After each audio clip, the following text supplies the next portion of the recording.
So good morning everybody, welcome for our lesson today. And today we want to look at formation of lakes, different lakes in Africa. That's what we want to look at. Now, we shall look at different lakes. When you locate the different lakes in Africa, we have Lake Victoria, one of the second largest lake in the world, fresh water. And then we have also one of the deepest lake in Africa, that's Lake Tanganyika. It's also one of the greatest producers of daga, romena, and so on. So those are some of them. Lake Malawi, we have Lake Manyara, Lake Albert, Lake Edward, Lake Kyoga, and so on. So we want to look at the formation of the lakes. So different lakes were formed in different processes. So some of the processes we have deposition. We call them depositional, or this one also are called oxbow lakes, the oxbow lakes. Then we have what you call B. We have what you call down warping, or earth downwarping, or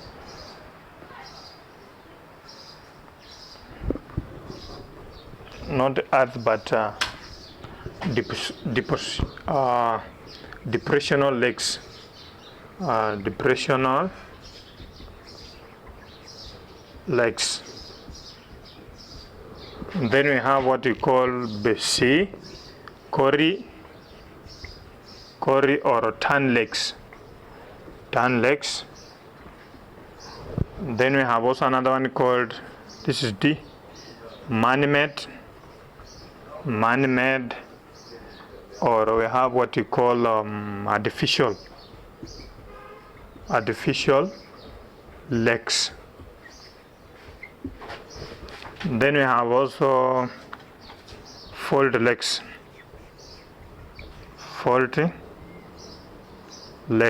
they are formed through fault lakes, and so on. The other lakes we have what you call F, what you call were formed through volcanicity.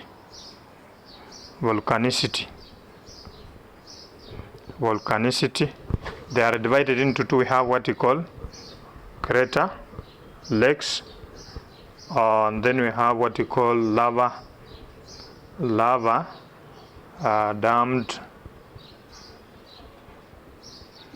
dammed lakes. So there are some of the lakes we are talking about. So we are going to look at one by one. We are going to look at these lakes. So I shall start with the depositional or turn lakes, or oxbow lakes.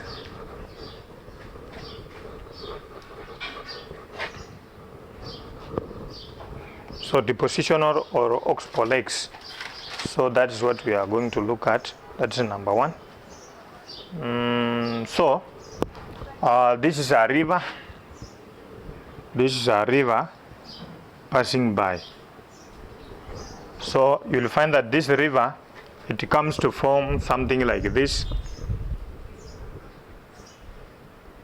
This is just still the same river. So you'll find that we have some materials which are deposited here.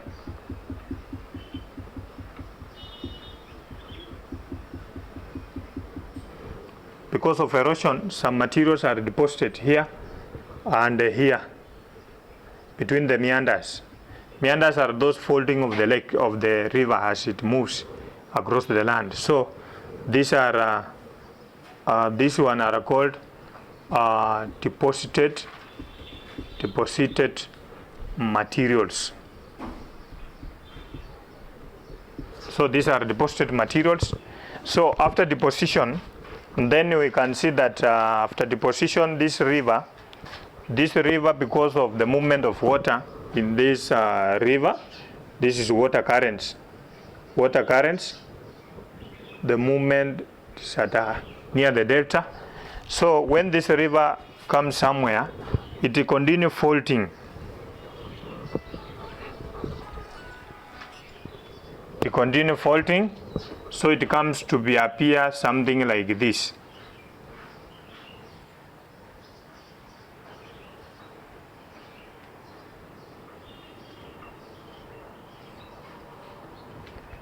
Like this,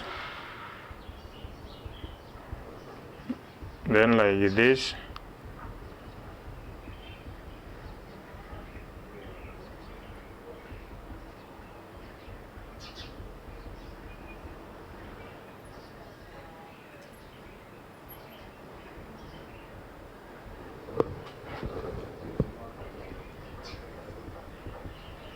I've said earlier, this is the deposition of materials. Materials have been deposited here. So what happens, as the river continue moving and the material are deposited, this part may be cut off like this. So now the river will appear like this. Then there is the cut off part is here. So this is the part that have been cut off by the material deposited at this point. So this one is now what we call oxbow leg. It was formed through the process called deposition. So we also call them depositional legs or oxbow leg. So this is how these legs are formed in Africa.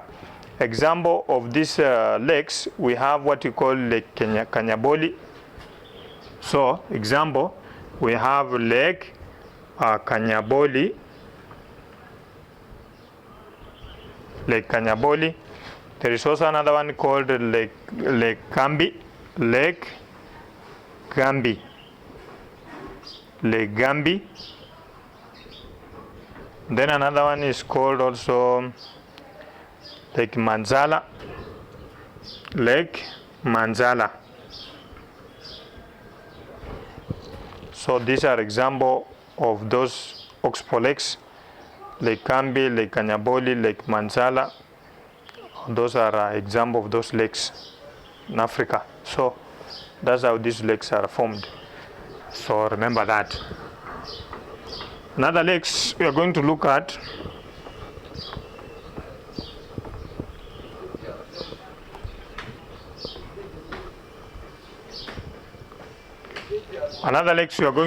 are called downwarping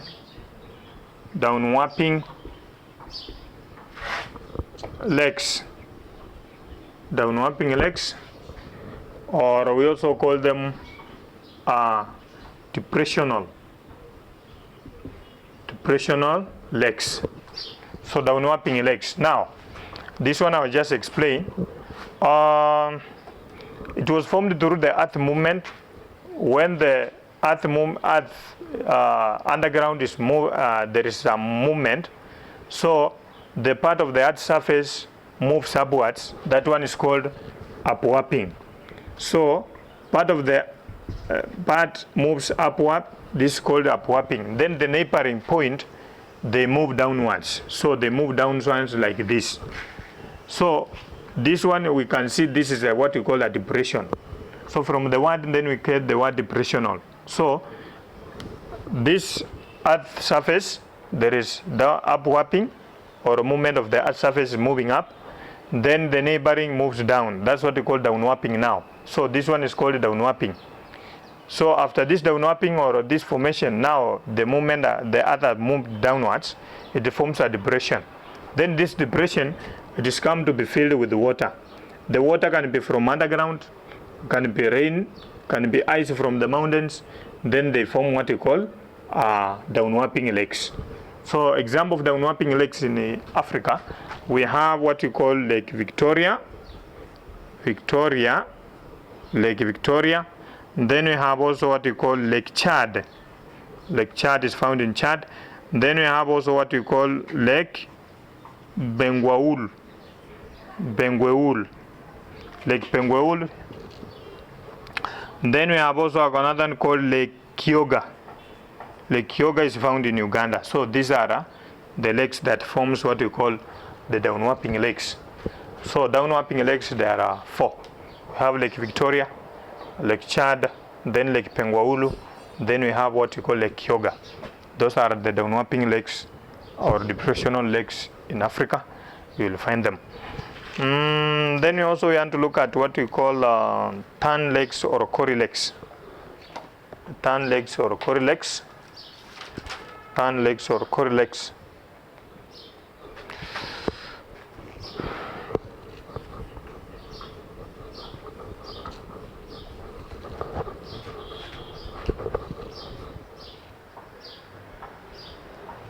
So we have turn or cory lakes. Turn or cory lakes. So I will draw something like this.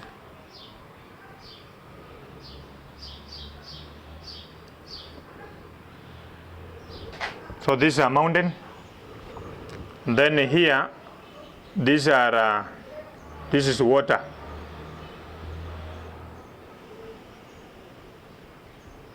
So this one is a turn lake. This one is also called a turn lake. And then this one, glacial or ice movement. They were formed through erosion. Now, this is what happens. This is a mountain. Now, when the ice is moving downwards the slope of the mountain like this one, we call it glacier. A glacier is a block of ice. When the glacier or a block of ice is moving downwards the mountain, it erodes some material from the slopes of the mountain like this one here. You can see some material have been eroded at this point here. So these are just what we are talking about. So materials have been eroded away. Then what happens now, after erosion have taken place, it forms something like a depression here, a hole at the slopes of the mountain. So this depression is then filled with water. After being filled with water, they form what you call cory or turn lakes. So cory or turn lakes, they are found mostly on the slopes of the mountain. We also call them glacial. They were formed through what we call glacial action. Glacial action. Remember, we have said glacier is a block of ice moving downwards the mountain. Then when we talk about glacial action, then we are looking at this block of mountain moving down, block of ice moving downwards the mountain. It causes some erosion. It erodes some material from the part of the slopes of this mountain. So it forms this depression.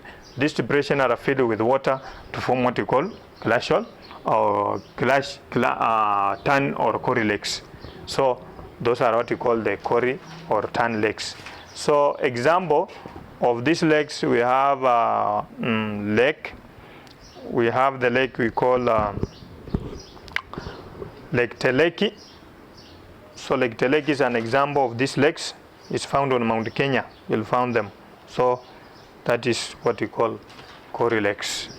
So we have finished with that.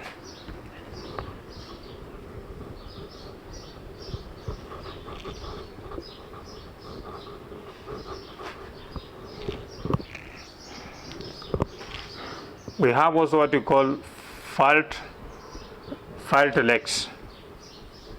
Fault lakes. Fault lakes were formed through the process called faulting. And this one mostly are found within the Rift Valley. So they are found mostly within the Rift Valley. So we can say that it is formed through faulting.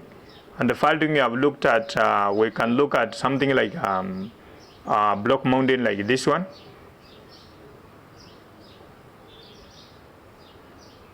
So this is a block mountain. So it is like this.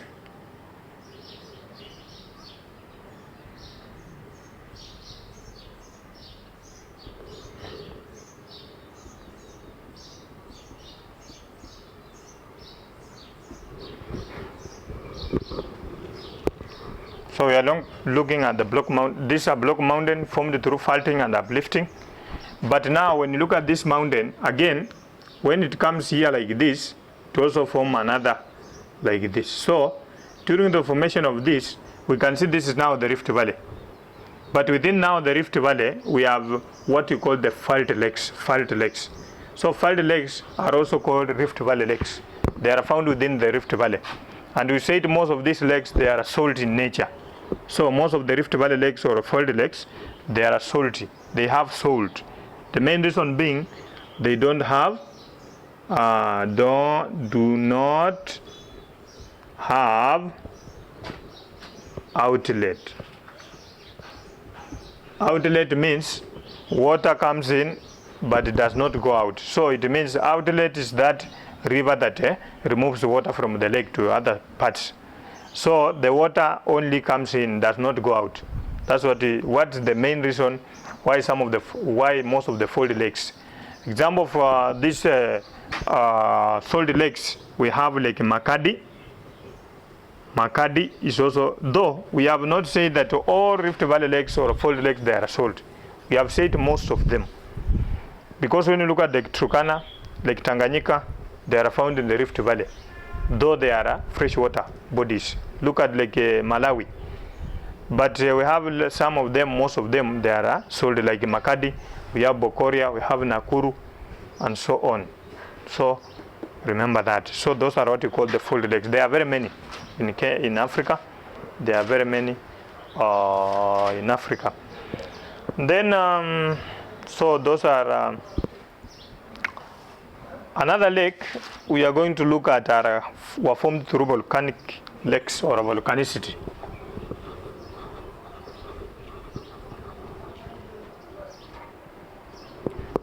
Volcanicity. The lakes that were formed through volcanicity, so they are divided into two. A, we have what we call crater lakes. Crater lakes. Then B, we have what we call lava damped lakes. Lava damped lakes. So let us start with the crater lakes. Now I will draw a volcanic mountain here. This is a volcanic mountain.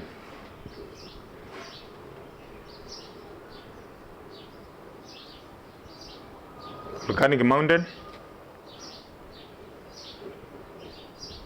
Now this one is called crater. Crater.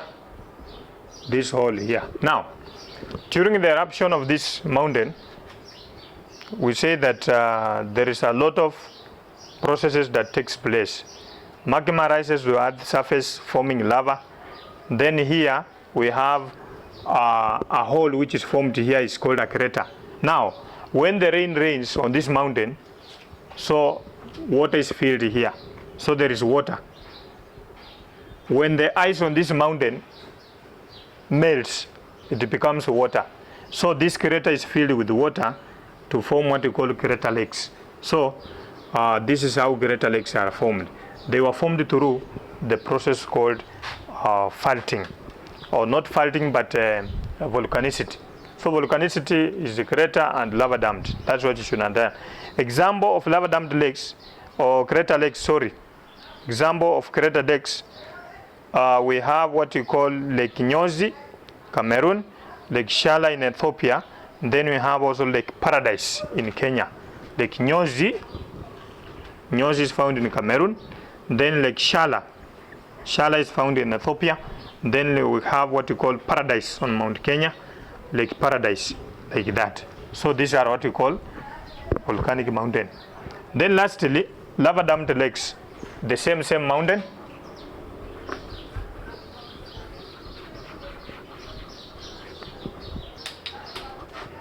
Lava damped lakes is here.